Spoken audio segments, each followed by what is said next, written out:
सृष्टि की शुरुआत के समय की बात है।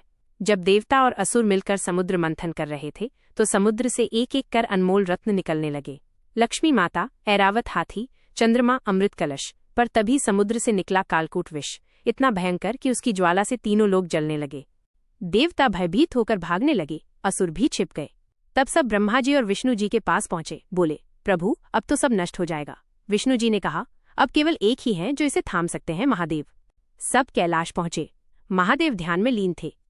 जब उन्होंने सुना कि सृष्टि संकट में है तो बिना एक क्षण सोचे मुस्कुराए और बोले, यदि मेरे शरीर में ये विष प्रवेश करेगा तो कोई हानि नहीं होगी, क्योंकि मैं संहार का स्वामी हूं। इसे मैं अपने भीतर संभालूंगा। महादेव ने उस कालकूट विष को अपनी हथेलियों में लिया और पी लिया। देवी पार्वती ने देखा कि विष महादेव के गले से नीचे उतर रहा है, तो उन्होंने तुरंत उसका प्रवाह रोक दिया। इस तरह विष उनके गले में अटक गया और तभी से उनका कंठ नीला हो गया। उन्हें तब से नीलकंठ कहा गया।